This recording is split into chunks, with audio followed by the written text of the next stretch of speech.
I'd like to call the February 27th meeting of the Fire and Police Commission to order. Madam Clerk, may I have the roll call? Commissioner Dozer. Here. Commissioner Jones. Aquí. Commissioner Lopez. Here. Chair Herlinger. Chair, present. And Vice Chair Hill is absent. Okay. Madam Clerk, are there any changes to the agenda? Chair Herlinger, we do not have any changes to the agenda. Do we have any cards for public comment on matters that are not on today's agenda? Chair Herlinger, we do not have any in-person or online public comment. So would you read the next agenda item for us, please? Item 5, approval of meeting minutes from January 23rd, 2025. Okay, do I have a motion to approve the minutes? So moved. Seconded. Okay, vote.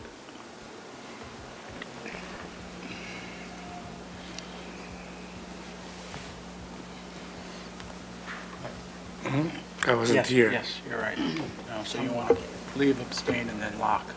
Oh, Chair Hillinger, you don't necessarily have to be at the meeting to approve the minutes. You can still approve that. The only time you are not able to is if there's a hearing and you weren't there for the first part, but unless you watched the video of it. So you can still approve the minutes.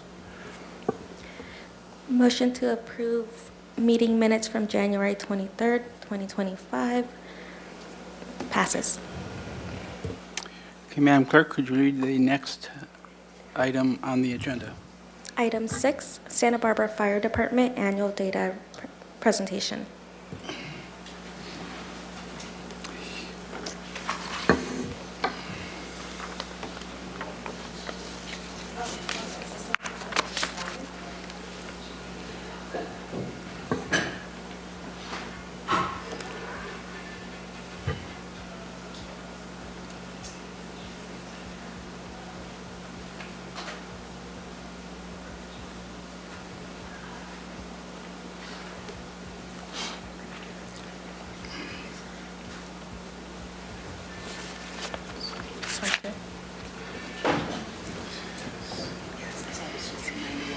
Good afternoon, Commissioners. Chris Males, your Fire Chief. Thanks for having us here today. We're going to be presenting our annual report. This report will be just a little bit longer because we're going to be covering multiple topics. Whoops, look at that, already skipped. As you know, we come to you on a quarterly basis to report quarterly items. Do you want me to stop? There we go. Quarterly items, and we're able to get through that with just a few slides, but this is going to be a little bit more comprehensive. We're going to be covering operations and training. We'll be covering the Office of Emergency Services, and we'll be covering fire prevention. With me today is our Fire Marshal, Ryan DiGiulio. We're going to split the presentation up into two parts. I'll do the first part, he'll complete, and then, of course, as always, we're available and happy to answer any questions. So first is, I want to talk about how our incidents are reported and how data is accumulated by the fire department. Currently, we use a program called NFIRS, which is the National Fire Incident Reporting System. When an engine company or a fire crew goes out on an incident, they mitigate the emergency, and either on scene or shortly thereafter, they begin the documentation. All of our incidents are coded into one of these 9 categories, starting with 100 being fire, and you can read down the list. There are a number of calls that we respond to, so categorizing them into one of 9 can be a little bit difficult, but I can say, and I think a good theme for us is that when you see our fire stats, I can tell you right now, 1.66% of our calls are fires. But I want to make sure that we all understand that that means that when our fire apparatus show up, they have a fire. They have to pull off a hose line or at minimum an extinguisher and extinguish a fire. So that's not food on the stove, that's not smoke coming from a chimney, that is an actual, what we call a working fire. So those are the 9 categories. It looks fairly simple, and thankfully, there's not a quiz because this is a little overwhelming. But these are the first 4 types of categories that we see. So you can see all the different types of fires, hazardous conditions. By far, the majority of our calls, at right around 72%, fall under rescue and EMS. But for example, if let's say we have a stuck elevator, that would not be an extrication under a rescue. That would just be a service call, an assistance to the public. So in other words, if it's EMS and rescue, it's where we are physically caring for someone that's typically hurt. So those are the first 4 categories, and then there's more. Good intent call actually becomes part of the types of calls we go to. Dispatched and canceled en route is actually a very common type of call that we would go to. An example would be somebody calls and says, hey, my neighborhood is full of smoke. And so we start responding on that, and then they call back on 911 and say, hey, I figured out it's my neighbor's fireplace. That would be we would go, okay, it's just a fireplace, we'll cancel. Or somebody left the scene. So we get dispatched to a traffic accident, but somebody calls back and said, hey, the bicyclist got up and left. That's how we end up with a canceled en route. And then a lot of our calls are false alarms, such as unintentional activation of a alarm system or something like that. Severe weather and natural disaster, thankfully, is not high on the list, but we still have those in the city. So, what we end up with is that is the result. Those 9 categories really equate to the boxes that get filled in for over 12,000 calls that we respond on, and I'll show you the 12,000. A big change coming, though, for us this year. We are moving to a new records management system.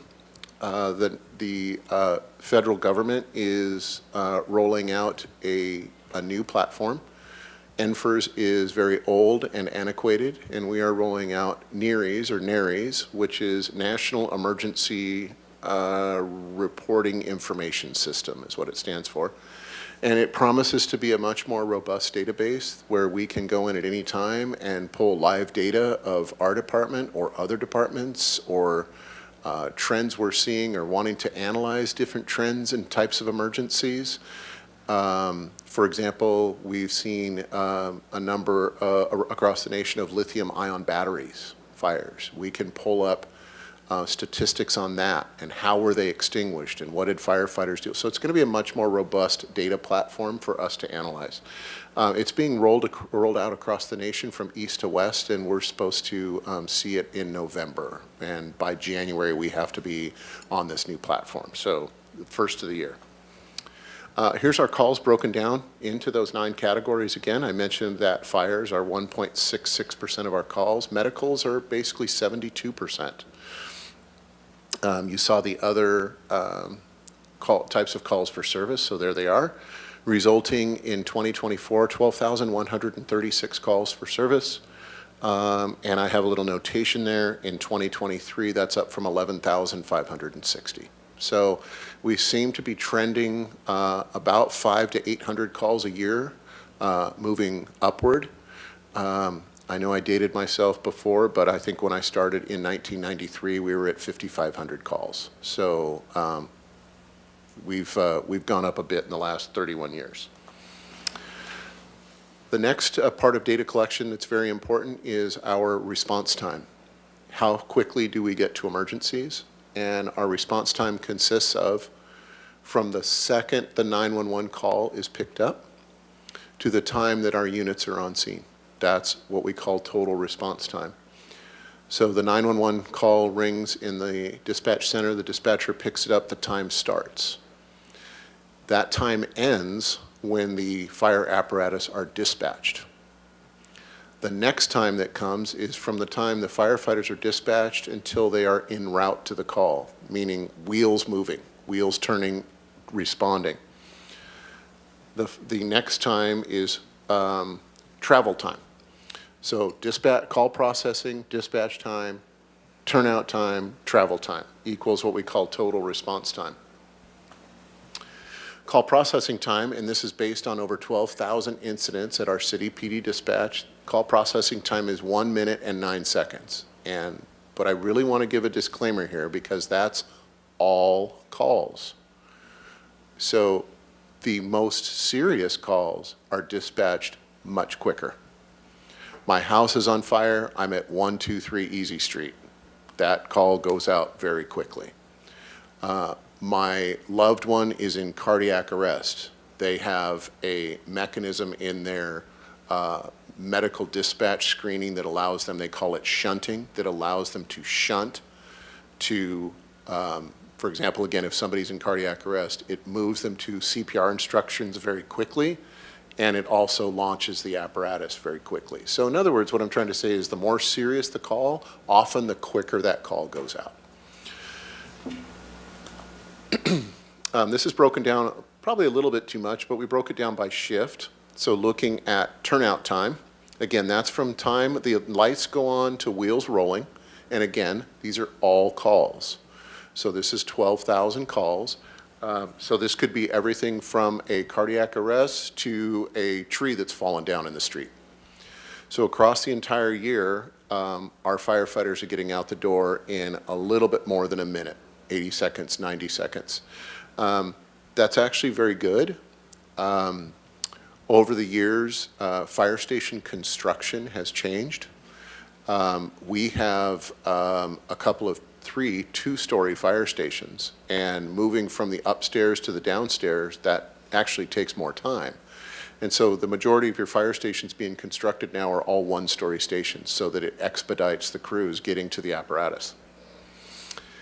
And then once they're on the apparatus, the wheel's turning, that begins the travel time. And you see that we're looking at travel time, again, for all calls being just below 5 minutes. That's really good for the city of Santa Barbara. Santa Barbara doesn't have a lot of thoroughfares, doesn't have, we have one freeway. We do have some 4-lane roads, but a lot of the roads that we're meandering across are narrow, winding, et cetera, hills. So it's a very difficult city to traverse. I've said to you prior that for a city our size, you go, wow, 8 fire stations. Well, there's 8 fire stations because time-wise, it's very difficult to maneuver around the city. So what that results in is all of our calls have about a response time of 7 minutes and 2 seconds. And again, that's for all. The national standard is 6:15 is what we try to shoot for. We haven't been able to break it down by call type. That gets really down into the weeds. I know NARI's, the new program we're going to, we can literally say, how long does it take you to respond to a choking victim? How long does it take you to respond to a tree fire? We'll be able to get into the weeds to that. But we're close. And again, that's an annual average, and times are improving largely due to the technological advances that we have in the fire department. We are often asked about calls involving the unhoused. Total incidents for 2024 were 1,434, up from 1,397 in 2023, but that percentage dropped because our incident numbers increased. So really we dropped 0.3%, which is not really statistically significant. So we're still seeing a fairly consistent number of calls involving the homeless. However, I want to share that when we're going through our documentation, it is not what we would call a mandatory field, meaning when our folks are electronically filling out the report, it doesn't hard stop if you don't. It's not like when you're at home ordering something online and it won't let you proceed because your zip code isn't in there. This is just a box check. So it's a little bit subjective in that somebody may be unhoused that's not categorized or vice versa. So, but I think it's a fairly accurate prediction. Our folks are really good at doing thorough assessments or thorough investigations of the scene. For example, if it's a fire in an unhoused encampment, we would mark that as being an incident. I get asked a lot about naloxone. Naloxone, its trade name is Narcan. Narcan is a synthetic opiate antagonist. It is given to patients that have taken an opiate. There are several types of opiates, both prescription and non-prescription. We know heroin as a non-prescription medication drug. So Narcan is used to reverse those effects, which typically involve a patient being unconscious, pinpoint pupils, respiratory depression, things like that. We have patients that present very similarly. We administered Narcan 183 times this year, and the statement there means patients, not vials. So we may have to administer 2 to a patient. So that's 183 incidents where we administered some level of naloxone or Narcan. Moving on to training, we are very aggressive with our training. We have mandated not only daily, but monthly and quarterly training goals that we make. We have a staff of a training battalion chief and training captain that make sure that we're up on all of our training mandates. It's pretty amazing what we have to be trained in and what we have to be annually recertified in, things like that. So it takes a lot of effort, and training can be in fire, EMS, technical rescue, soft skills such as leadership development, supervision. But I've mentioned that our city is very, very complex in a sense that we have an ocean, we have a harbor, we have an interstate, we have a railroad, we have an airport, and our firefighters have to be competent in and certified in all of those types of responses. This last year, we also conducted a 7-person academy that resulted in just under 3,000 hours of that 17,000 hours of training. Get asked a lot about mutual aid reimbursement. Mutual aid is the reciprocal local, state, and federal agreements that our fire department has that allows us to respond outside of our primary jurisdiction, the city of Santa Barbara. That might be to Goleta, that might be to Orange County, that might be to Nevada, and beyond. And we are continually going out on mutual aid assignments. Our mutual aid reimbursement, so we will bill the state or federal government for our response. They pay for everything, including apparatus. They pay for various other expenses associated with the assignment, but most importantly, they pay all of our personnel costs, amounted to north of $1.4 million for this last year. But I threw this in. January and February should be our slowest months. They should be storm-related. This year, they are not storm-related. They are fire-related. So January and February, as of 2 days ago, we have billed almost $500,000 in mutual aid for the majority of the incidents down in Los Angeles.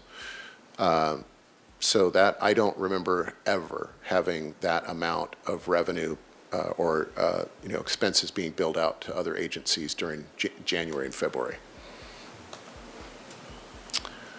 Yep. And Ryan DiGiulio. Good afternoon, Chair, Commissioners. As Chief Mills mentioned, Ryan DiGiulio, I'm the Fire Marshal. I get asked a lot, what does the Fire Prevention Division do? And it's a legitimate question. My simplest explanation I give the public is the vast majority of the work that myself and my staff do are everything you see before and after a fire engine is there.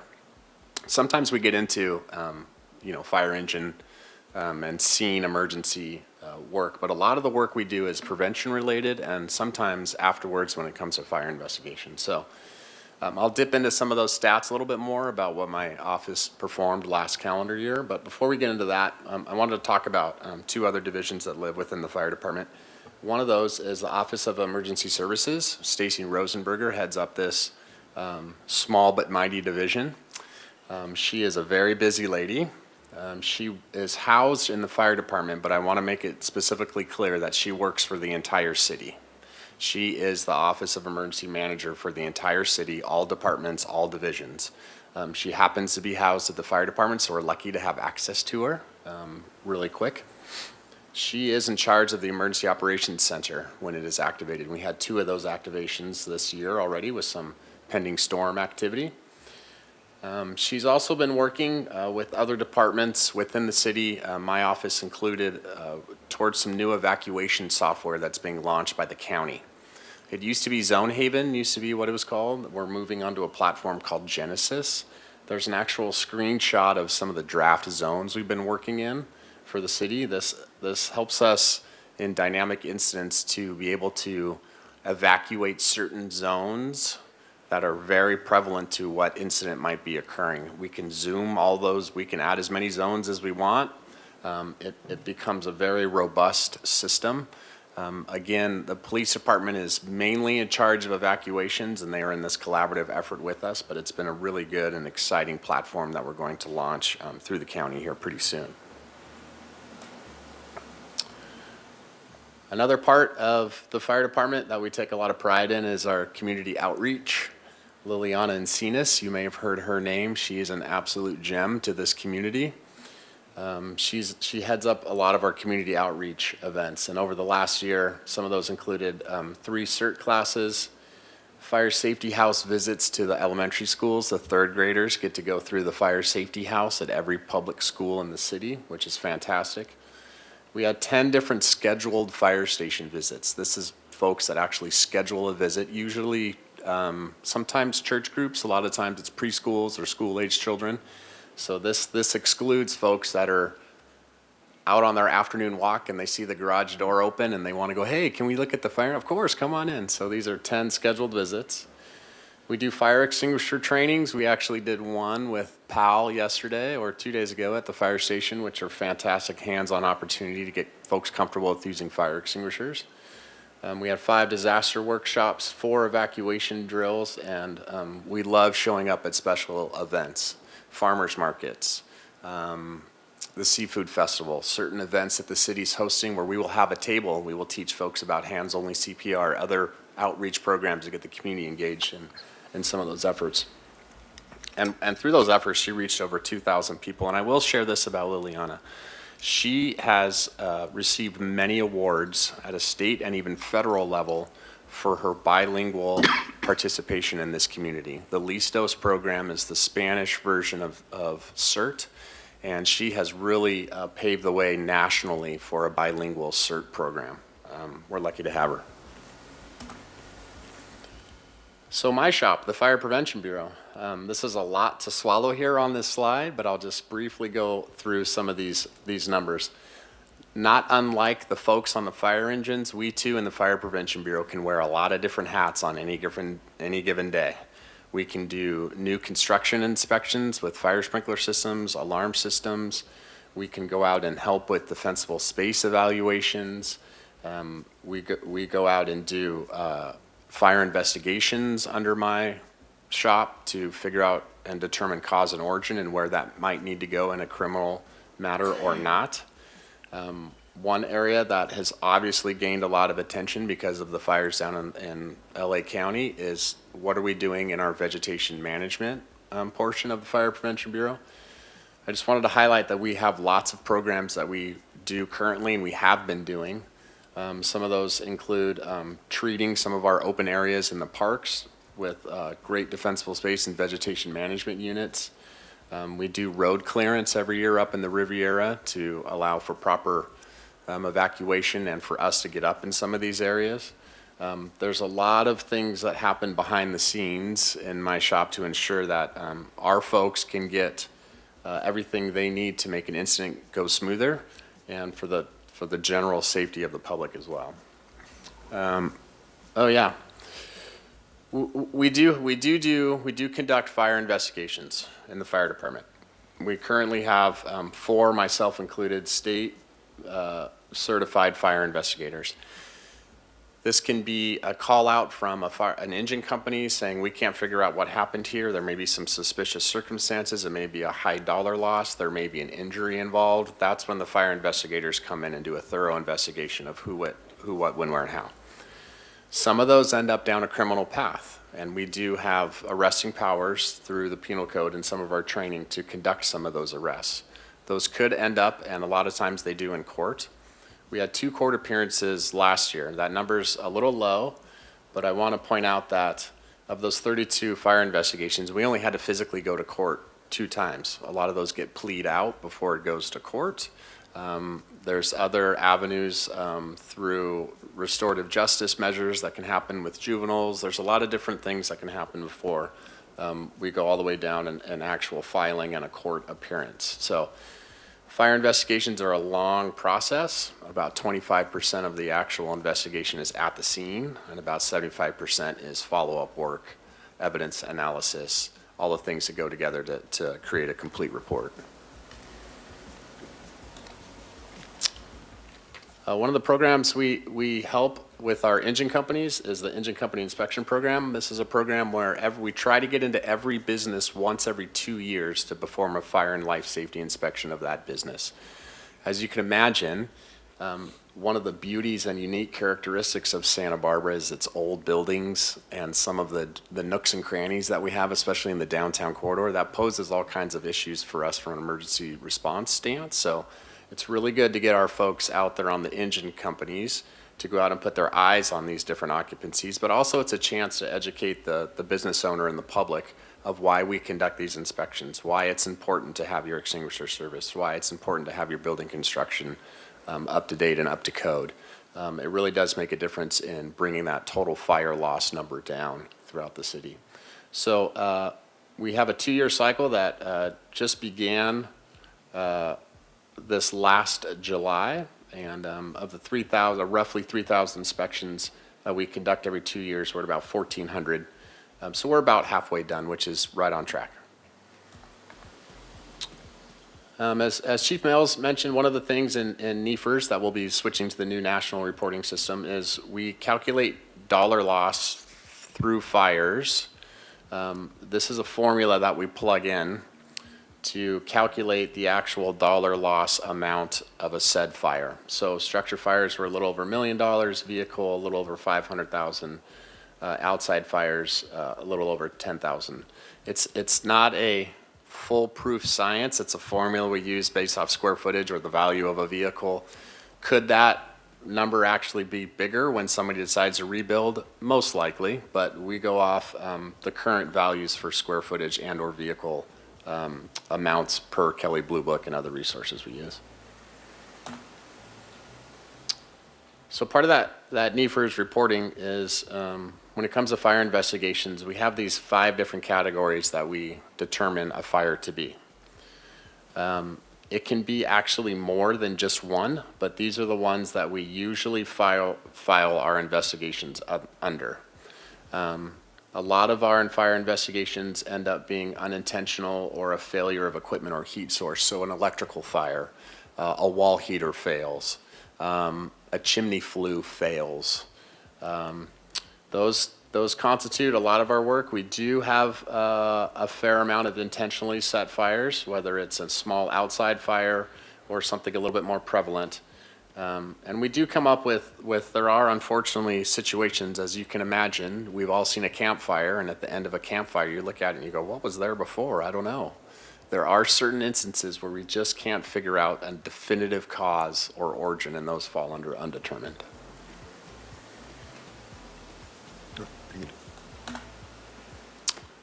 So that concludes our slides for our annual recap of 24. Again, thank you for having us here, and we're more than happy to field any questions you might have. Okay, do we have any comments or questions from commissioners?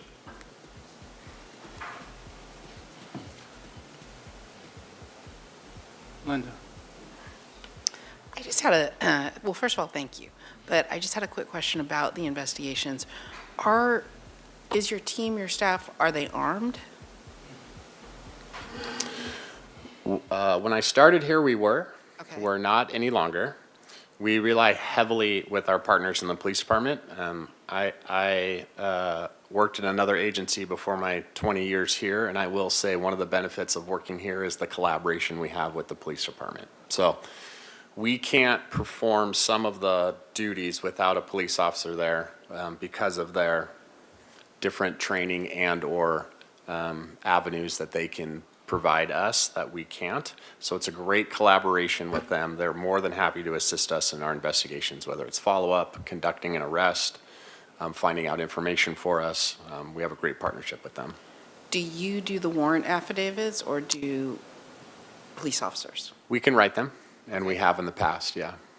Okay, and I assume you're referring to they might assist with an arrest or a search? Correct. Okay. Yeah, Thank and a lot of that is just strictly manpower as well. Sure. With only 4 of us, we need safety. the extra help. Yeah, and safety, sure.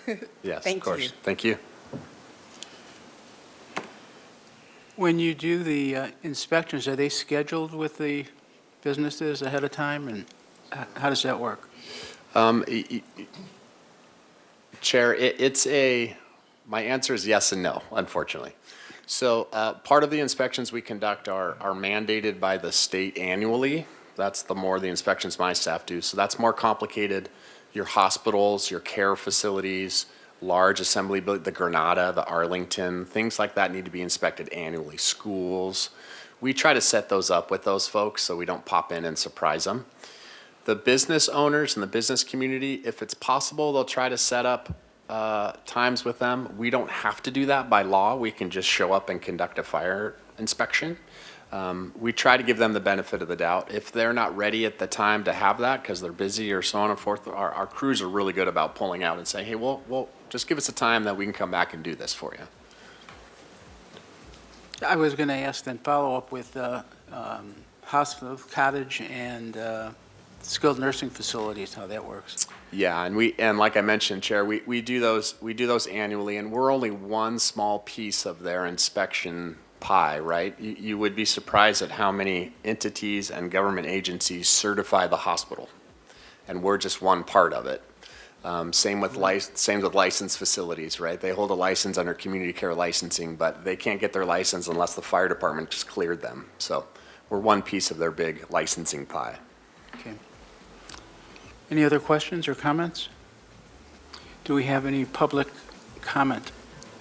Chair Herlinger, we do not have any in-person or online public comments. Okay, thank you very much for your report. It was excellent. Madam Clerk, could you read the next agenda item for us, please?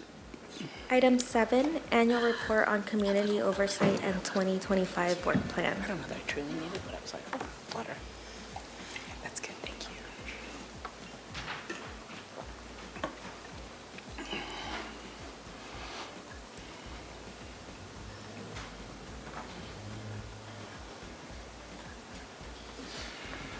Okay.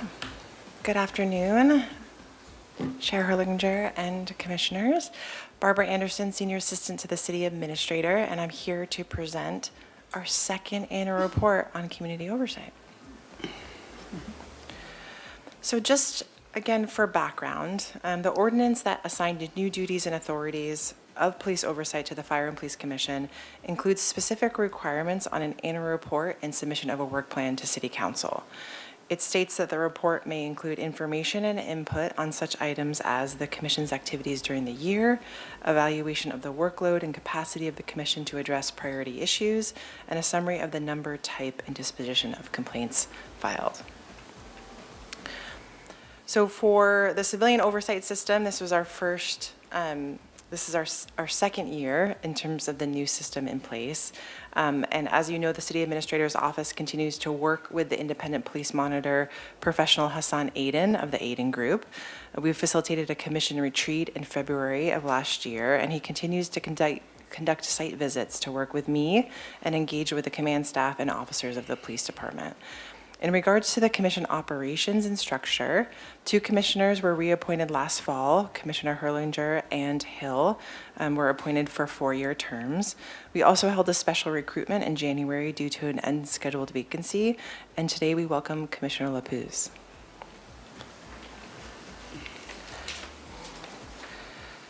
As you may recall, at the very beginning of last year, we introduced a new complaint form and commendation form. This was to align with new reporting requirements and overall best practices. The form is available through the Police Department, City Clerk's Office, City Administrator's Office, and the Fire and Police Commission. It also includes both English and Spanish language on each form. So this was part of our update last year, but I just wanted to remind folks as we reflect back on our work and accomplishments for last year that this was January of 2024. So as far as accomplishments relating to our first work plan, I wanted to update you on our key objectives. So commissioners undertook a very comprehensive orientation and training program that was required by the new ordinance. Most of these trainings have taken place during our regular scheduled meetings, so they are recorded for future reference by new commissioners for their onboarding. So Commissioner LaPuz, I've already mentioned this to him. I'll be sending him the videos that are the first to review, and then we'll go one by one. And the police department and fire department staff are available for any further detail or questions. And I know Commissioner Jones, you've also gone through that process. If there's any follow-up or anything that we can work with you one-on-one, we're happy to do that.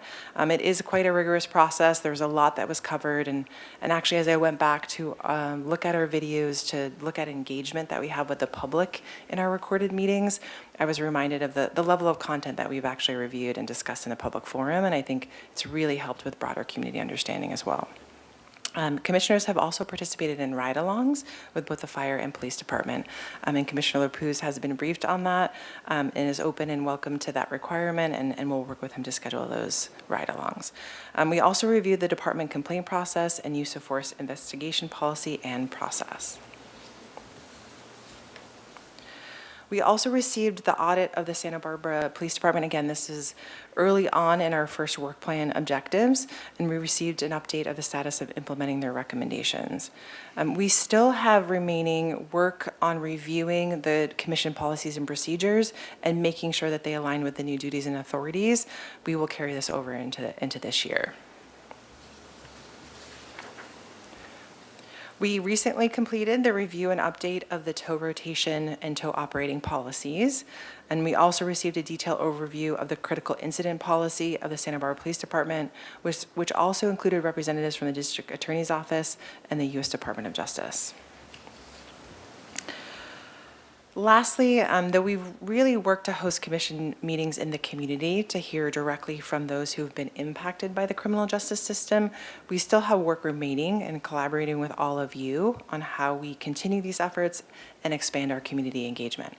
So I'll go into more detail of how we've done this work, provide a baseline of the community outreach and engagement that we facilitate as city staff, because we have very specific working plan objectives for 2025 to go further into this work.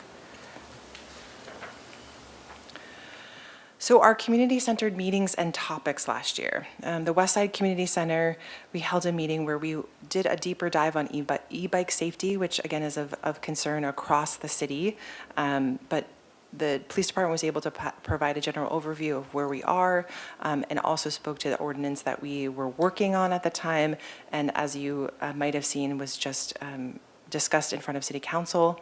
That was refined and will be moving forward.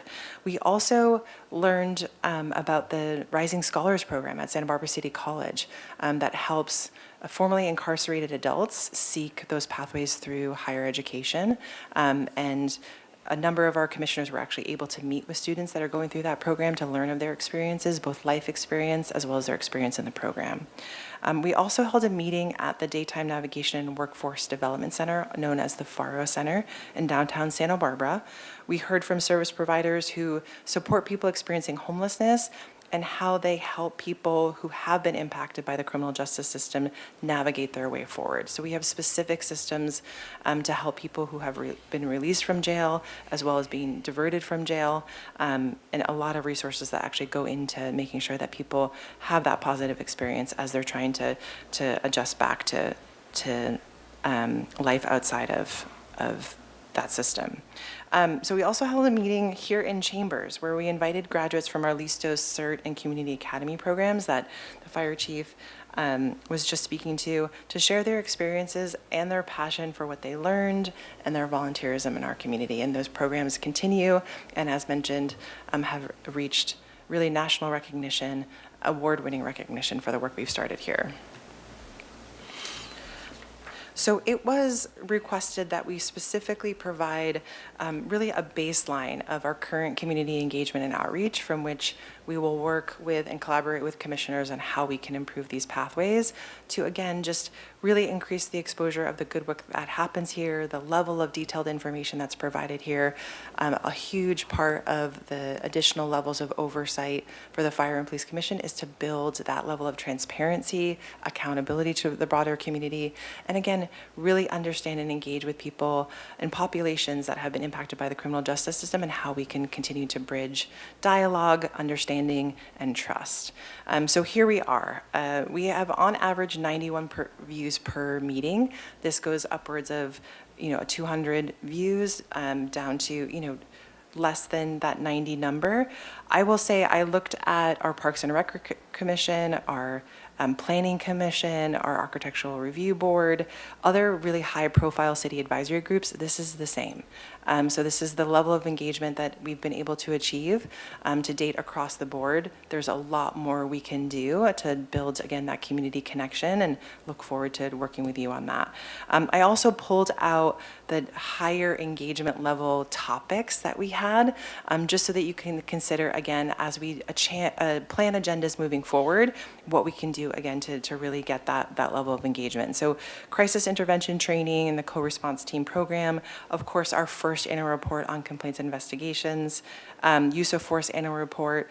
The new police station was the most viewed meeting. So letting you know about that, I think people are just really thrilled and excited about that pending project. The community wildfire protection plan and then the employee recruitment and retention for the police department also were there. So obviously, the community engagement work that we do expands beyond these walls. So participation in the police and fire department events and ceremonies, as well as how we publicize these commission meetings through city and media channels. I also wanted to do a deeper dive here.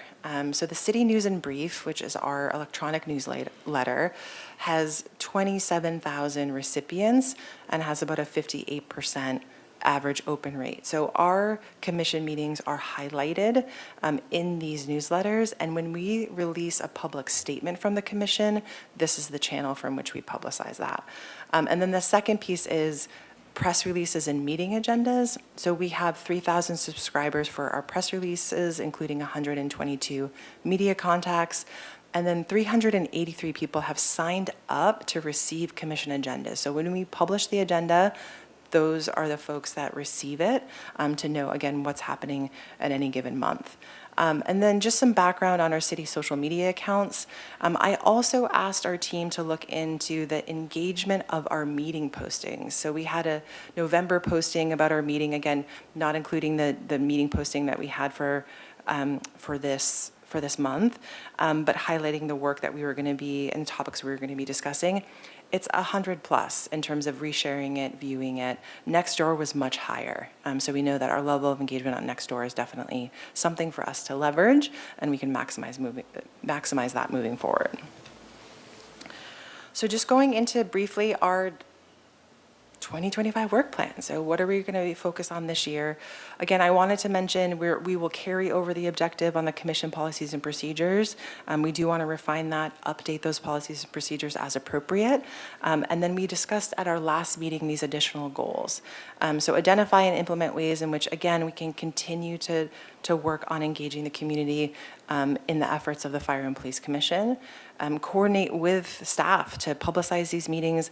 Obviously, we can tailor our outreach. We can include more organizations and stakeholder groups that have really invested in the work of the commission and that we've engaged with over the past couple of years to specifically send out information, tailored information, invite them to engage more in the commission by highlighting their work and beyond. Then it was requested to really kind of gain a better and deeper understanding of the investigatory process for complaints of police misconduct and use of force incidents, as well as to receive additional training and consultation on how the commission exercises its ability to make public statements. So this part of the ordinance was really for the commission to understand that when a high-profile event occurs in our community, that we work with and coordinate with the police department and city staff and the fire department to, again, continue to communicate with the public about information that's available or not available at the time, and continue to understand what their concerns and needs are, and really be able to embrace, the things that are happening and continue to build to that level of accountability, trust, and understanding in our work. So the annual report on community oversight is combined with the annual report on complaints and investigations, and we are scheduled to present this to City Council on March 18th. And then the commission work plan at the time will also be presented to council for adoption. We had a draft of the final work plan that I can pull up here too, if there's any additional comments or refining that work plan for this year. I'm available for any questions if you have them. Do we have any questions or comments from commissioners?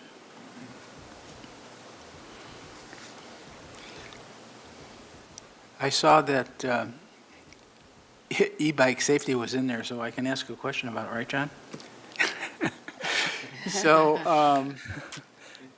the council adopted some codes on Tuesday? Yeah, Mr. Dormus can speak to it. He was actually part of the Okay, the so staff my question presenting it. really is, when would they take effect?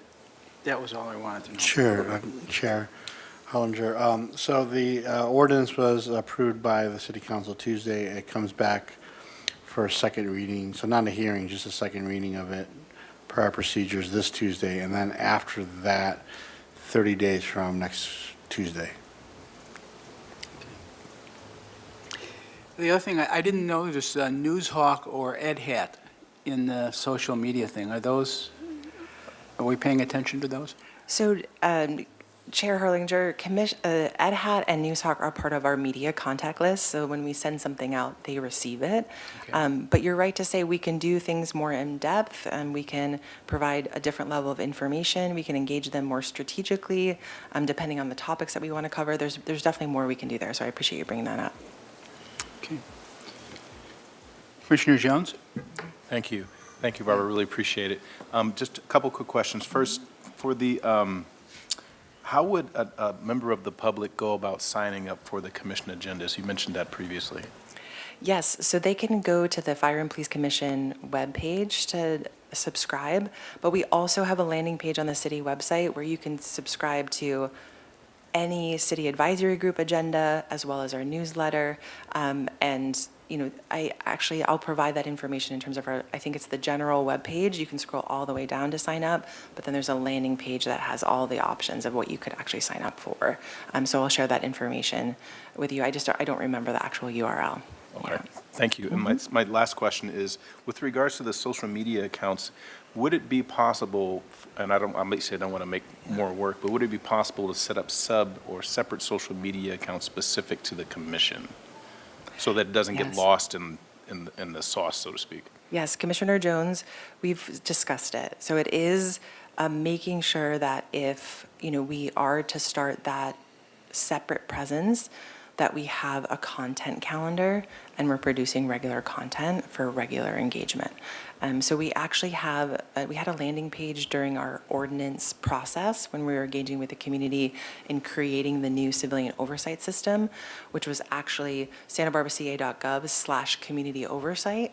So we can have SB community oversight. I've actually talked to our public information officer about that, but it is the rigor of the content that we need to make sure that we can meet that demand prior to launching that. But it is absolutely a possibility. Right, I appreciate it, and Yeah. certainly perhaps not a full-on website per se, but that's the beauty of social media, because it's just as needed, you just put something out there.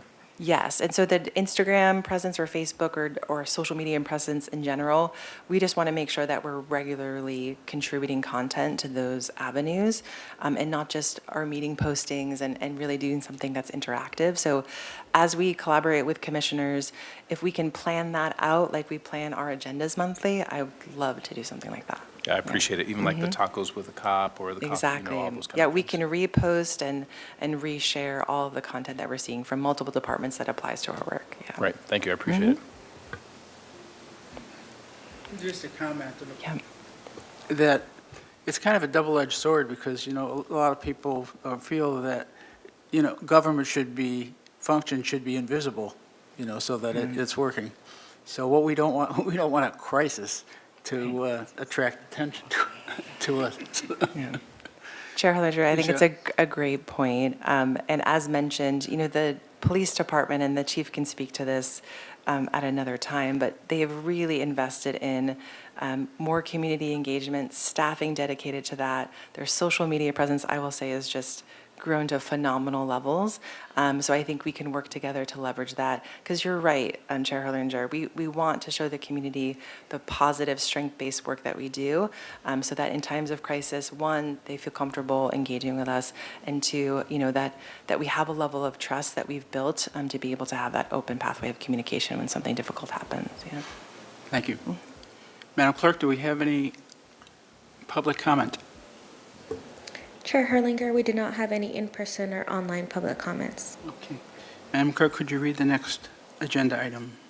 Item 8, Santa Barbara Police Department Annual Report on Complaints and Investigations.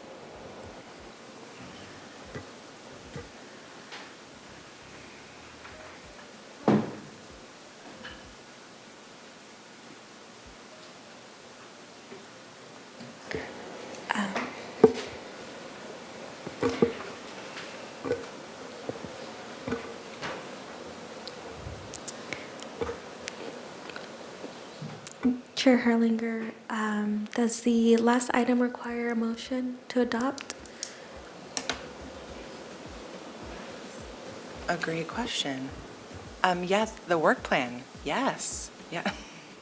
So it's not informational, so I apologize. So Yeah. it would need a motion to adopt it. So the motion would be just simply to adopt the 2025-2026 work plan. Okay, I'll entertain a motion to approve or adopt the 2025 work plan for the Fire and Police Commission. So moved? Second. Vote, please. I think someone caught that.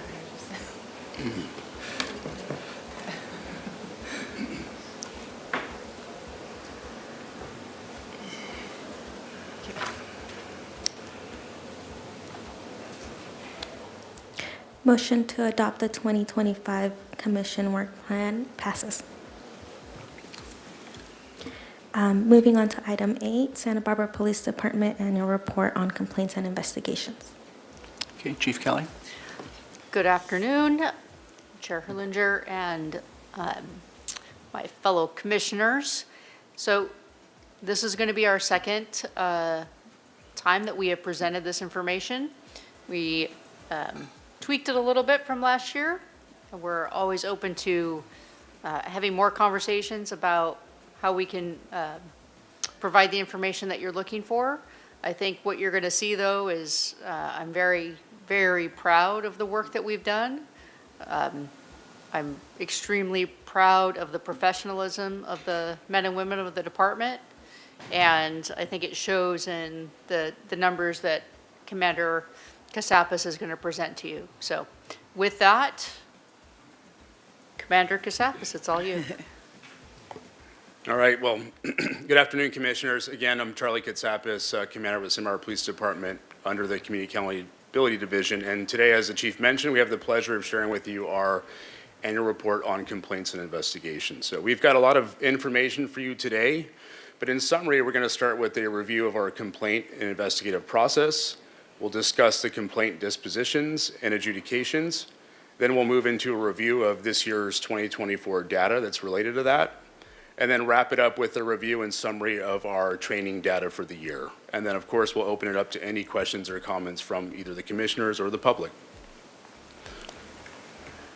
So the first thing that we want to do is walk you through our complaint process and what this looks like. And so what this infographic here is going to do is help me with that. And we'll start up at the top with complaint intake, and we'll work our way clockwise here. So the first thing we do is we intake a complaint, and that can come from a variety of different areas that we'll get to in a couple slides here. But our goal with that is to minimize barriers to reporting of complaints.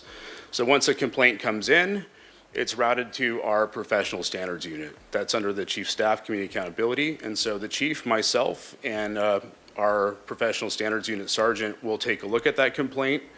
If we choose to investigate it based upon the nature of it, we will attach to it a case number, and we'll put it into our internal system and get that process going. So that system will collect any evidence associated with it. That's where we'll put witness statements, statements of officers who are involved, et cetera. Once that is completed, it gets assigned to an investigator. Generally, most of these investigations are handled by our PSU sergeant, but sometimes they're handled by other supervisors as well, or even by lieutenants or commanders or people other ranks, depending on the nature of the investigation itself.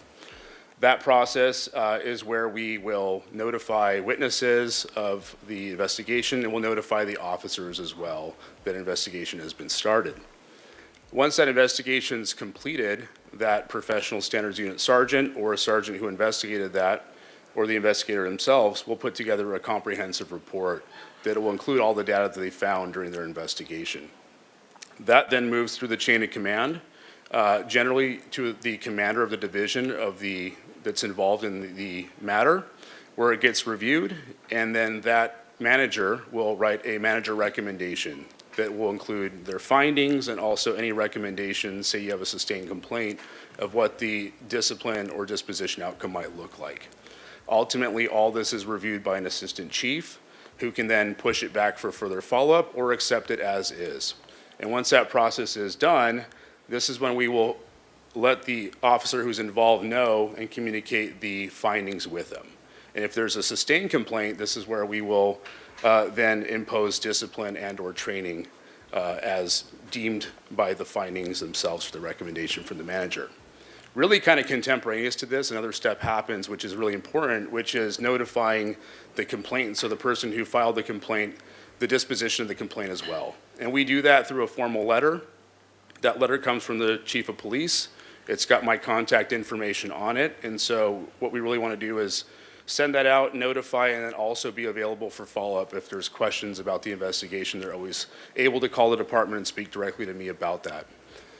You'll notice there's one step there in the center with the arrows continuously point at, which is ongoing updates to our independent police monitor. That's Barbara Anderson. And Barbara and I meet on a regular basis to discuss a variety of department matters, including complaints. So there are two types of complaints that we field at the police department. And the first that I want to talk about is the administrative complaint. And an administrative complaint is a complaint or investigation that is internally generated, so either by an employee or a supervisor. And our department policy spells out, as you can see here, that any department member becoming aware of possible misconduct shall notify a supervisor to review for investigation. So this is part of our policy. It's part of our internal culture of accountability. And as you can see here, in the year of 2024, we had a total of 8 administrative complaints that we investigated. Now, I know the commission got a report out last year, and so for comparison, we show that in 2023 last year, that was a number was 6 of administrative complaints. The second complaint type would be a citizen's complaint. Now, this is a complaint that results from a member of the public bringing forth a concern about a member of the Santa Barbara Police Department. And as I mentioned in the first slide, our goal is to really, and the commission actually had a part in this, is to minimize barriers to reporting. And so because of that, the ways you can report a complaint are expansive. And what I mean by that is you can do it in person, you can do it online, in writing, by email, telephone. Also, we take anonymous complaints and third-party complaints. They're a little more challenging to investigate, but we do take them. And so this year, last year, we investigated a total of 8 citizen complaints. And again, for comparison to 2023, in 2023, we had 20. So where do those complaints come from? This pie chart shows the originations. And this is really common, that the number of 5 that came from online, if you look at last year's number, that was the highest category. The online's the simplest. If you go on our website, actually on the homepage, very obviously there's a button you can click to file a complaint or a commendation if you wish. But we also received 1 citizen complaint via letter, 1 by telephone, and then 1 through the city administrator's office. And when we say city administrator's office, that's through the independent police monitor. So this is a infographic that we're really proud of because I think it demonstrates the good work that Chief Gordon had mentioned at the opening. So in 2024, our officers responded in person to 53,715 calls for service. And as we've briefed over the year in our mission strategy updates, that number of calls for service has been up this year, and so it's up about 13% from the same number last year.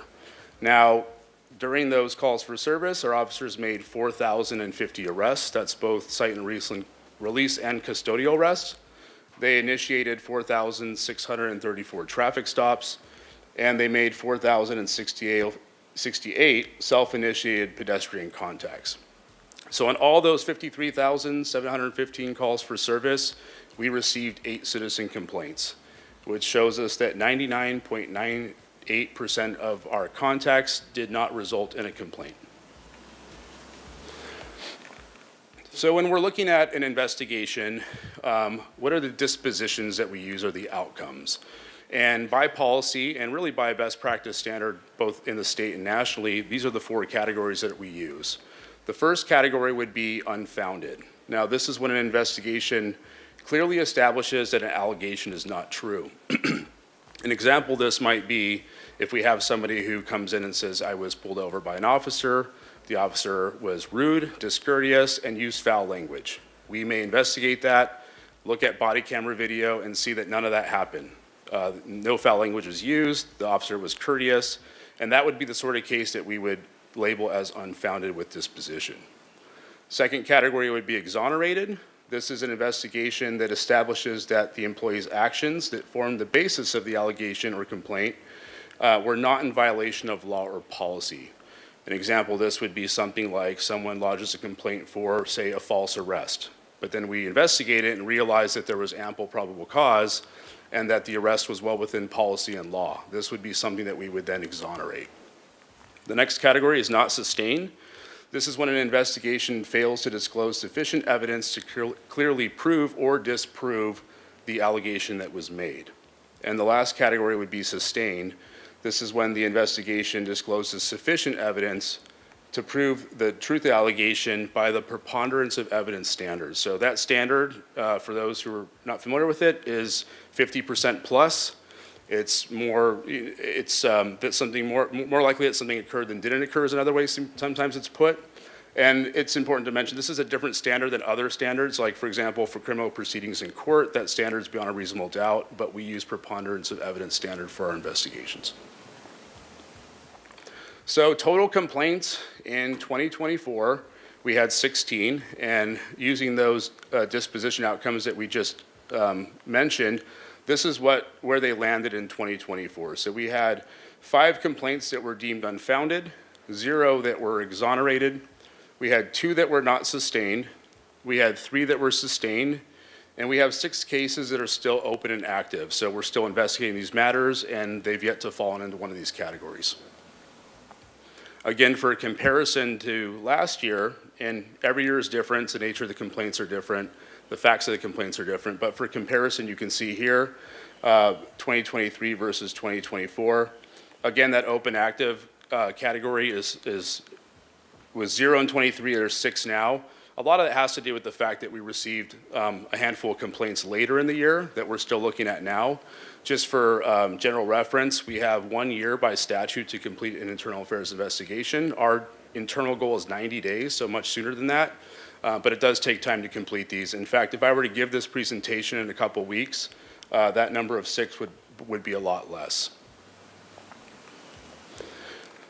So once an investigation's done, if there's a sustained complaint, what does the adjudication look like for that? And that's what this flow chart is showing us. This is kind of a continuum of discipline, I will say, that we can impose.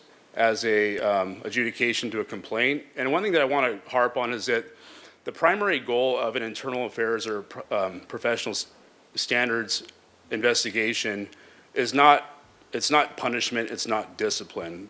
Discipline's a part of it, but our ultimate goal is to make the officer better, to make our agency better, to allow us to provide better service to our community. And so that's our ultimate goal. You'll see that interlaced within these definitions, there's training, and that's for a reason. That's because we realize that training is a big component of being better. So the first one I want to talk about, lowest level of discipline would be a corrective counseling. This is written documentation of a counseling with a subordinate based upon a policy violation. This can at times include remedial training and may or may not be put in someone's annual evaluation. That next step would be a written reprimand.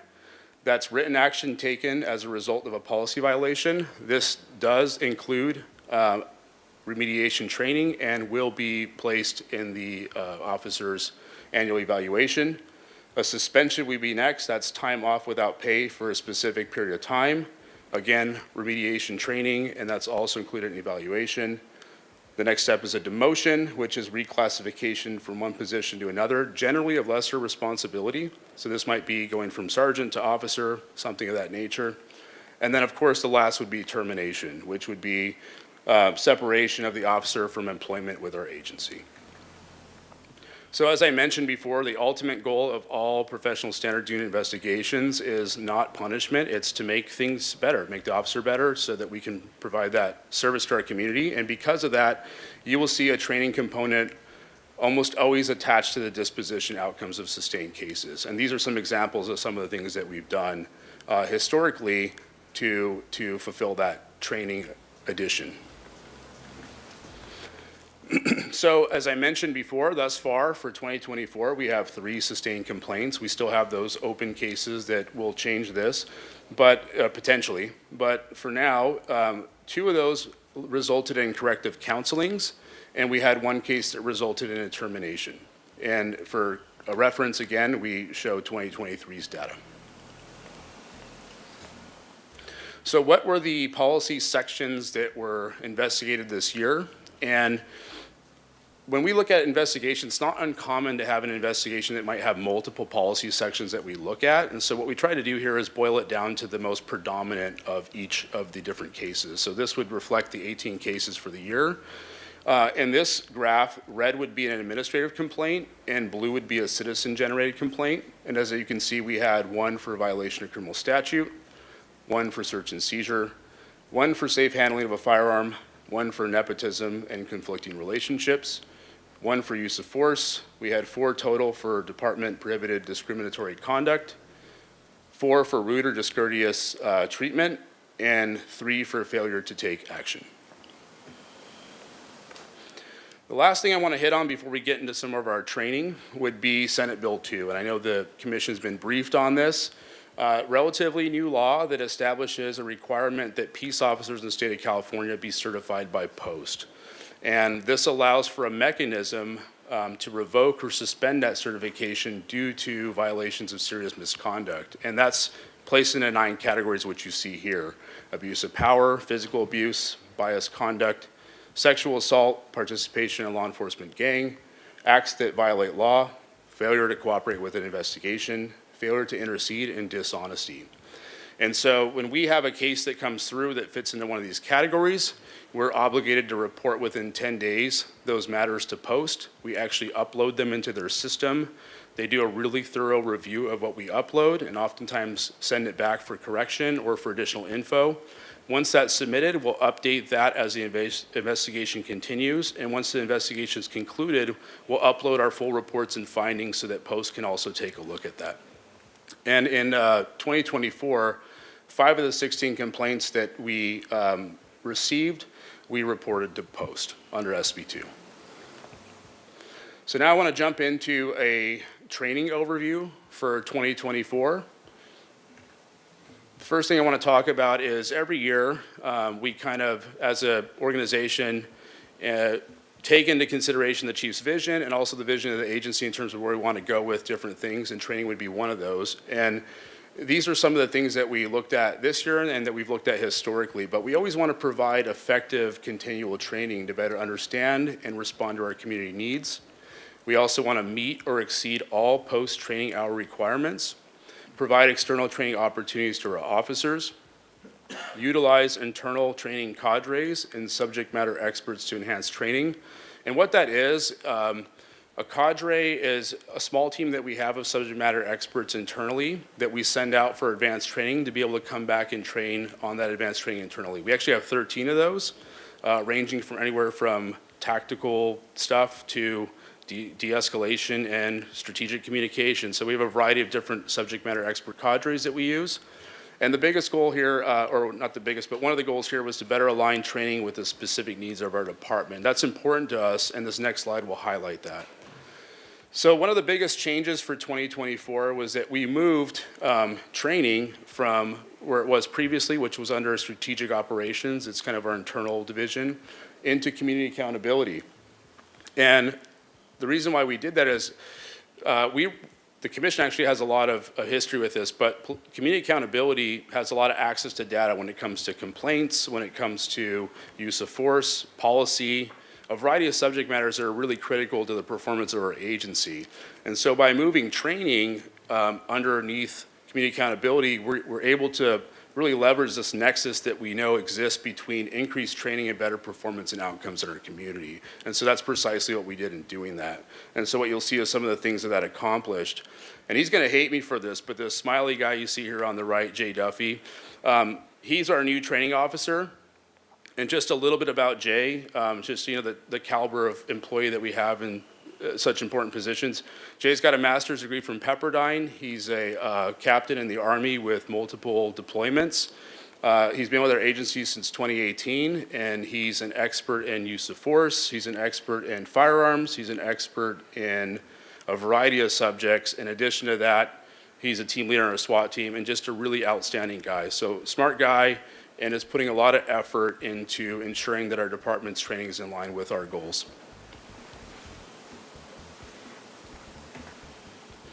So just a brief recap for 2024. The 3 officers you see there, those are fresh officers, brand new. All of our new officers go through a 24-week post-accredited academy to become sworn. Once they finish that, they have 16 plus weeks of field training. That's one-on-one training with a field training officer. In addition to that, all of our sworn officers meet or significantly exceed the 24-hour, 2-year post, what we call CPT requirement. So this is required training for all sworn peace officers in the state. And then our training's prioritized and evaluated to ensure that it's relevant. And that's a big one. In fact, this year we sent back, or sent to post all of our internal post-certified programs to make sure that they were still up to date with best practice. So what does that 24-hour CPT that we talk about look like? So this is what's required on a 2-year cycle basis for all officers in the state.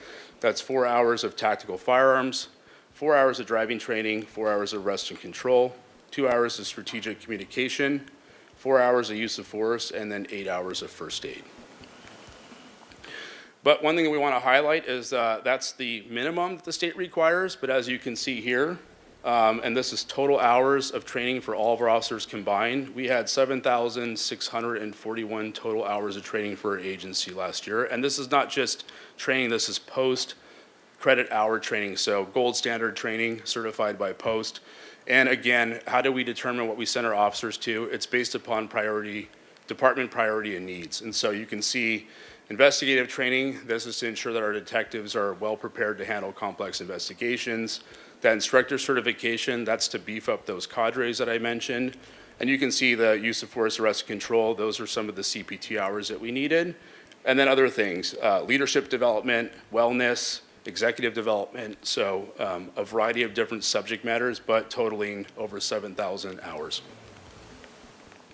So the highest category on there was that investigative post-credit training was the investigative division. And I can say this in good faith that City of Santa Barbara has a fantastic detective bureau, well-trained, well-equipped to handle very complex cases. And so the combination that you see here are things that are important for them to have subject matter expertise in.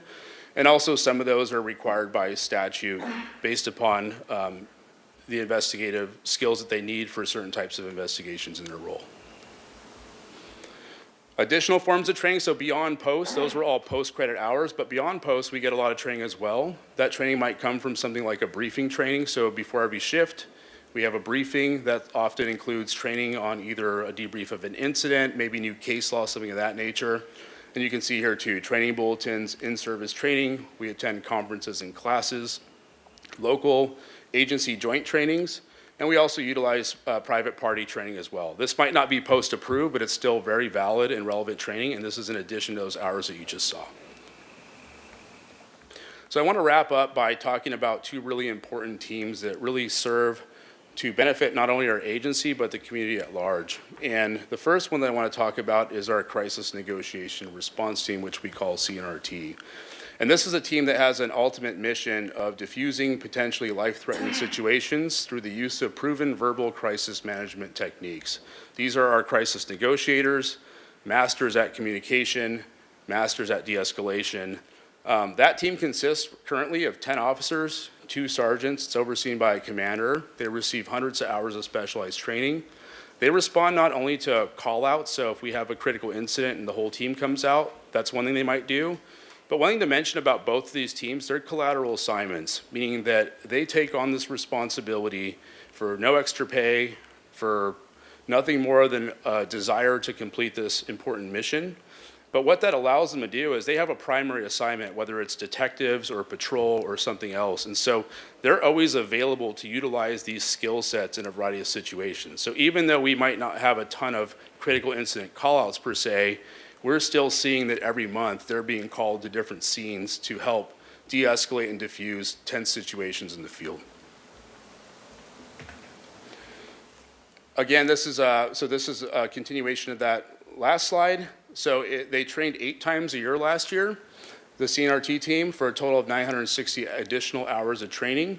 And as you can see here, those are what we call the core skills. So those are core skills that they're proficient in. These are not things that we just made up. Actually, POST and other guidelines provide us with best practice core skills for these teams, and that's precisely what you see there. That second team that I talked about was our Special Weapons and Tactics team, or our SWAT team. Very similar mission here, which is the protection and preservation of life in incidents of critical or high-risk nature.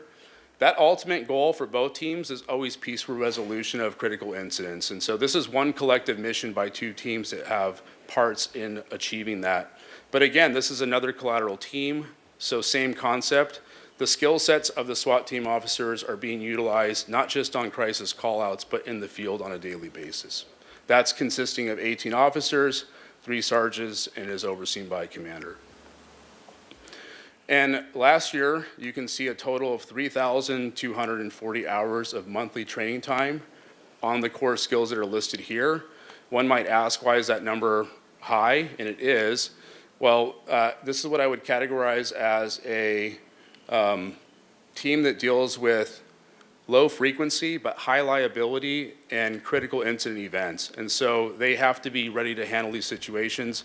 Whether we have 1 call out a year or 100 call outs a year, we have to be able to perform at a level that meets the state standard. Those are the core skills, and so that's what that training represents. And thank you for your attention, but that's all we have for you today. So we're willing to, or more than happy to take any questions or comments that the commissioner or public might have. Thank you. Okay, questions and comments from commissioners? Commissioner Jones. Thank you, Chair. A couple questions. One, going back to the administrative complaints, is there a possibility for someone to submit an administrative complaint anonymously, or are those, because it isn't the citizen aspect of it. I'm just kind of curious. That is employee. That's employee. That's right. an employee or so if a employee files a complaint upon another employee, or if a supervisor files a complaint,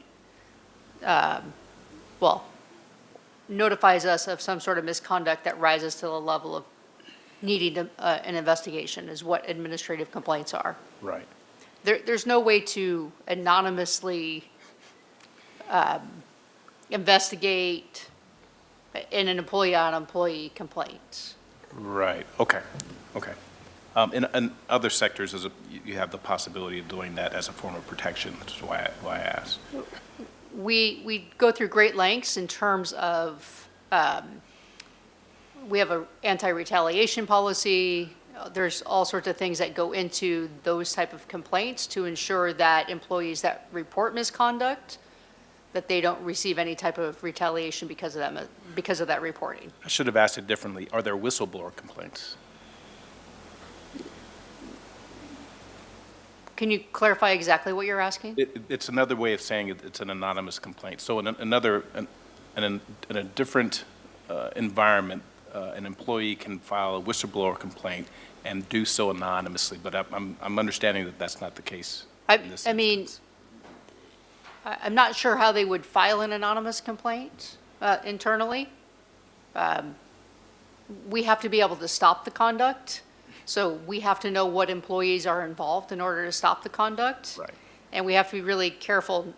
We have to have a basis to do that. So if an employee is saying, I witnessed this between this employee and this employee, we will absolutely take the complaint. If we have an employee that says, this other employee did this, we will absolutely investigate the complaint. But we have to have some place to start. It's different than a call for service. Sure. A call for service, we have a call to go back on and actually do an investigation. They could, if they chose to, they could make a complaint through HR. Like, there's different ways that they could report that, and then we would investigate it. So there are different, depending on the type of complaint, they have different options as far as where they go to report it. They don't have to, they could go to Barbara, they could go to HR to report something if they didn't feel comfortable reporting it internally. There are other ways for them to report it. And depending on the type of internal administrative complaint, we may use an outside investigator to handle that complaint. That's something that we do because we look at it based on the type of allegation. So we may use an outside investigator, and they have complete autonomy to investigate and speak to whoever they need to as part of the complaint. So we do take steps where it's not just us investigating ourselves, depending on the type of complaint.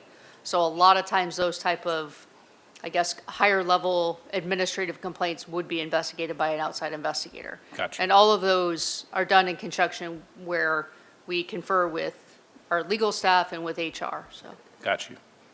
And if I may too, I think to also address everything the chief said was correct, to also address your question, it's not going to stop. We will receive an administrative complaint if it doesn't contain a name. But judging by what's contained in the narrative, there may be a way we identify, and we're going to have to talk to that person because sometimes with these complaints, it's a basis of, you don't have any witnesses. You may have a one-on-one situation where then you have to judge and look at credibility. When someone doesn't make a complaint, they are treated potentially as a protected whistleblower. But to be a whistleblower, you have to be identified, because if you remain anonymous, then whistleblowing gives you that protection. I stated for the record who my name is. I made this complaint or report of a violation. Because I did that, you know who I am, employer, public agency. I am now a protected whistleblower. If we don't know who that is, then we don't know who that whistleblower is who may need that protection. And like I said, the police department as well as the city takes great lengths too of when notifying someone and identifying them, making sure there's no retaliation. And we'll try to, at least initially, when someone comes to us, keep that name in terms of not identifying the complainant. But there's no guarantee. Eventually, at some point, especially when you're investigating, the other employee who's a subject also has the right to eventually, face their accuser, especially if there's an administrative hearing or process as well. So when you don't give a name, it makes it harder for the job to be done. So, For the but we do our investigation. best. Yeah, got it. Thank you. A couple other questions. It was mentioned during the report, and thank you for that, that there's been an increase. Can I follow up on that? Oh, yeah. You know what, I'm sorry, I'm jumping my fellow commissioners here, because I think that understanding as an investigator and hearing you guys and the city attorney, you actually could investigate an anonymous complaint if the evidence pointed you, for instance, an anonymous complaint that said, hey, there's a video that shows this person was sexually harassing employees in the break room. So you guys theoretically could, if there was evidence outside of the identity of someone that is pointing you in that direction, wouldn't that be correct? Technically, yes, we could. Okay, I think that's the understanding that everyone wanted. Okay, I'll, go ahead. Thank you for that question. So I'm going to pivot here. We went back to, going back to the number of, the increased number of calls for service. Chief Mayles also said the same thing in terms of the number of calls, increased number of calls for fire service. I'm just wondering if you had any sort of thoughts about that. Is it an increase in, because of due to population, or like, do you have any explanation for that? I can't give you an exact. We're looking at all of our numbers for the year. We just looked at all of our crime statistics, and everything that we do for year end for 2024 is due in terms of reporting in mid-February. So we're just getting all of those statistics in terms of, we're looking at them all because we have to do our budget presentations and all of those items, but we're looking at all of those things. I can't give you an exact reason why at this moment. Sure. There's a lot of different factors. I mean, part of it is we're increasing our staffing. There's more contacts with the public because you have more officers out in the public. So there are different things that have contributed to that, not just the number of calls into dispatch, but also the amount of police work that's being done as we increase the number of officers that we have. Okay, thank you.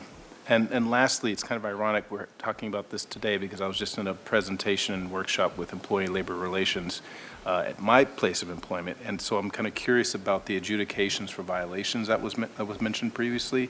I'm wondering if you laid out those series of adjudications going from like training and counseling all the way to termination, right? Is that like a tiered process? So in other words, do you have to? Do you, depending on obviously what's happening, does it have to kind of continue to escalate if the behavior doesn't desist, and or are there instances where if there's something that's truly egregious, you can just automatically jump to like a much more severe response? You can go to much more severe. Okay. So we often term it as progressive discipline. So I'll give you an example that may be something that's progressive discipline. Say an officer doesn't turn on their body cam. So maybe the first time that's a corrective counseling. The next time that may be a written reprimand. The next time that might be days off. It depends on the circumstance. But now you may have a excessive force that based on the allegation and the seriousness is immediate, that might be termination. So it really depends on the nature and the seriousness of the complaint and what the actual facts are that go with it, whether there's mitigating circumstances, what goes with it. Thank you. Okay, Commissioner LaPaz? Just a quick one and more out of curiosity. I was very impressed with the training, the different levels and so forth. How much of the training is done in Spanish? And are there any incidents, so from training to real life incidents, do you have Hispanic speaking officers who can handle language issues and so forth? Yes, Chair and Commissioner. To answer your question, the vast majority, if not almost all of our training is conducted in English, but we may have scenario-based training that's conducted in Spanish or portions of that are conducted in Spanish.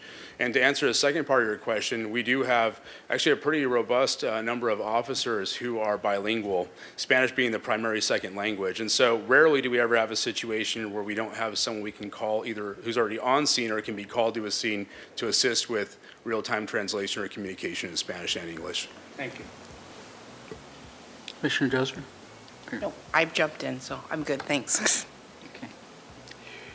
Okay. Self-initiated contacts. Explain that to me. It was on the different, Yeah, so these are contacts that aren't calls for service, so someone's not calling in. This is when an officer's driving around on foot or on a bike and sees either a pedestrian they want to contact and communicate with. They might on view a crime in progress and intervene. They might take some action to help someone find their lost wallet. So anytime an officer is taking action on their own that's not dictated by a call for service coming through dispatch, we would consider that a self-initiated contact. Okay, so it's not the person, it's not the citizen that's doing it, it's the officer that's making the contact. Chair, that's correct. Yeah. It's the officer. So do we have any anonymous complaints? I'm curious about how you could get an anonymous complaint. If somebody is calling, you have call check. If somebody is writing a letter, they're going to have a letterhead. So how would they do that? Chair Herlinger, we actually get probably more anonymous complaints than we get complaints from the community that have a name on them. So we often get some interesting ones that we may have someone having a mental health crisis who sends us a long letter, so to speak. They don't always use their names. They may use a first name. They may refer to a call for service, but they put anonymous in the blank. And so Okay. Commander Casapis and his and Sergeant Brown spend a great deal of time then trying to trace those calls for service down. But we do, in fact, look at all of them. It may not become a formal investigation on some of those, but we do, in fact, look at every single one and try to track the call down. And Ms. Anderson can tell you, she sees all of those. We don't just throw those away, we look at all of them. Chair Herlinger, I wanted to add, we have a general info account at the city website. We also have a phone line, so people can leave messages without identifying themselves. So I just appreciate that the police department goes to great lengths to investigate those complaints, whether, again, there's a identifying information or anonymous. So, and just to follow up on the bilingual, the negotiation team, when they have a crisis, it's available in Spanish as well, I assume? Yes, Chair. We have numerous Spanish-speaking officers on that team. So, and we do frequently have incidents in the field that require Spanish negotiation, and we can accomplish that. Any other comments or questions? Do we have any public comment? Chair Herlinger, we did not have any in-person or online public comments. Does this, oh, I know I'm out of order. Sorry, but may I do that? yes, you may. You have 3 minutes. Of course. So, Please identify yourself. my name is Robert Hughes. My office is just down the street at De La Guerra, and my home is on the Riviera. And I thank these people for their fabulous service to our community. A query. Is inbound 911 calls, which are routed to dispatch, helpful generally from citizens?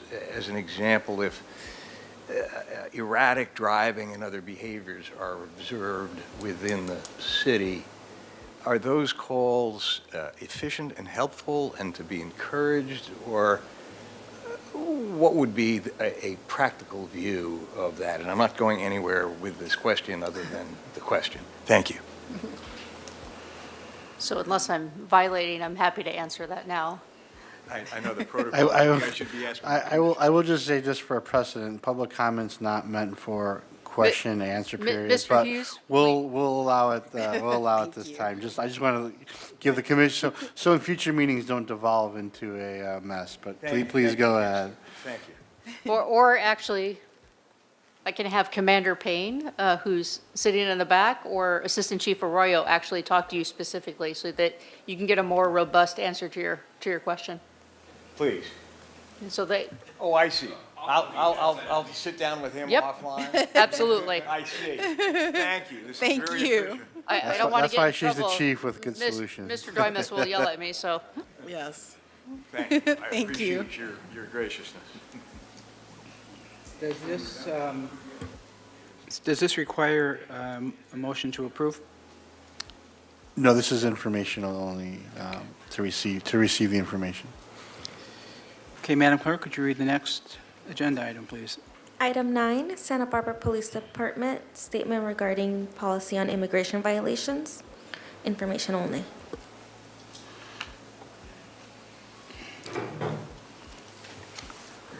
Good afternoon, Chair Herlinger. So I was asked to just provide a little bit of information on the statement that the city, as well as the department, has made in regards to immigration violations and immigration enforcement. So what you see and what is available is exactly what is on the city's website. Our city administrator made a statement on behalf of the entire city, I think approximately a month ago, on the city's policy regarding immigration.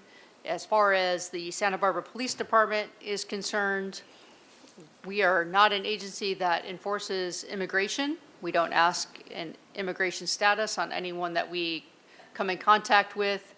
We actually are not allowed to by state law. And so we are here to work with our community. We need our community. We want victims to come forward regardless of their immigration status and feel like they're receiving the service that they need from the police department. So we don't ask immigration status or keep track of it or do any type of immigration law enforcement. And if you have questions, but. Okay, questions or comments from commissioners?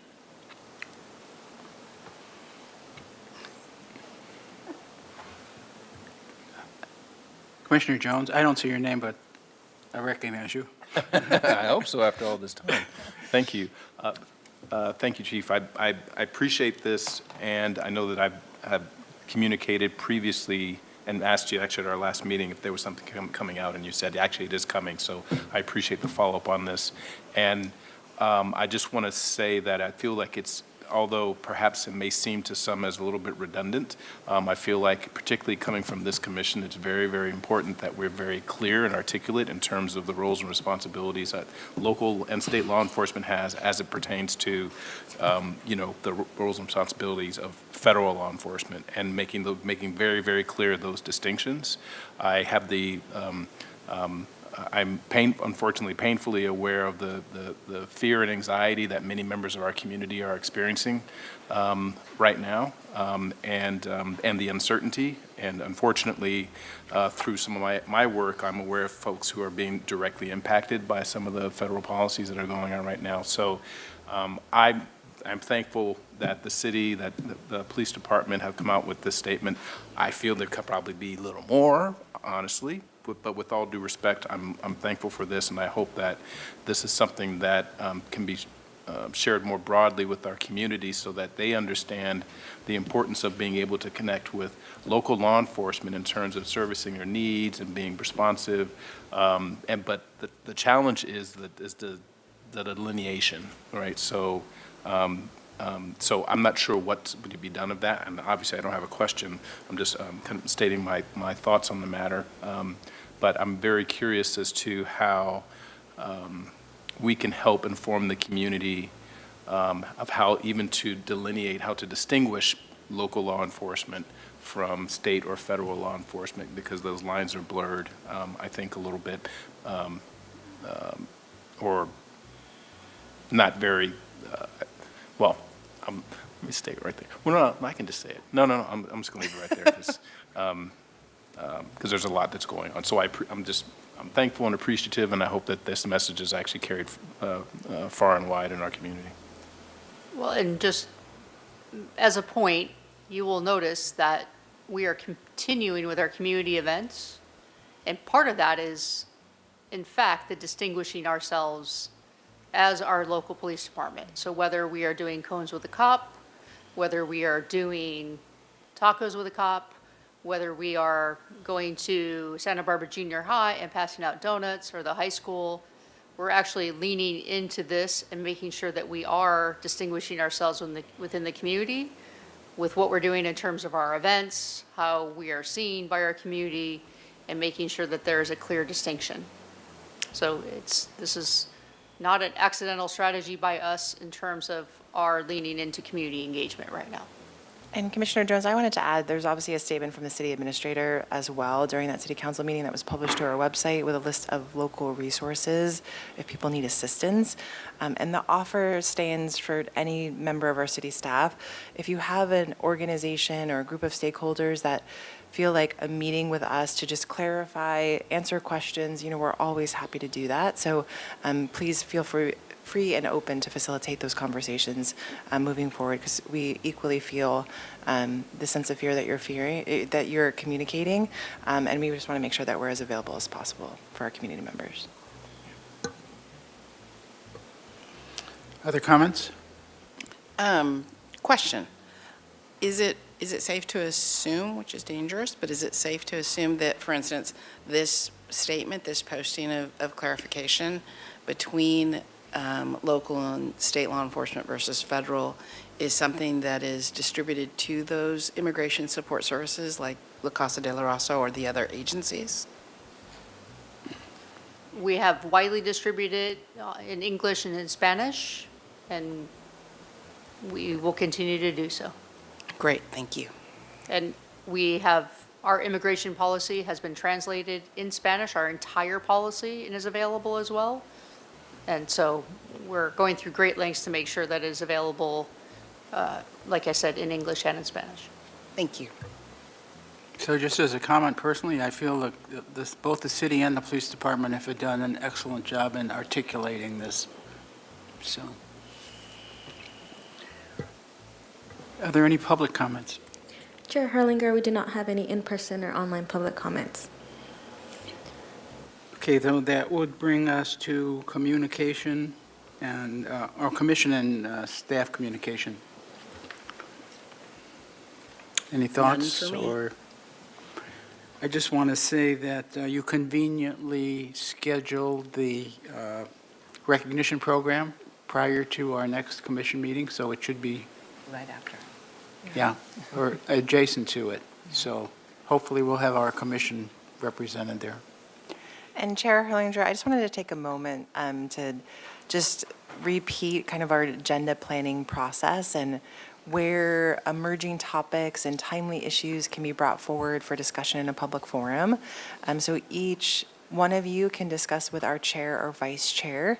Again, those topics, discussions, matters that are under the purview of the commission that you would like to talk about during these meetings, as well as engage with me directly. So we thoughtfully plan out our agendas, and we will absolutely be planning out and anticipating our further community engagement and community-oriented meetings as well.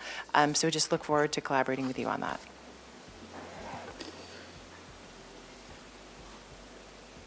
I don't need a motion to adjourn the meeting, do I? No. Okay, if there's no further business, our meeting is adjourned at 5:40.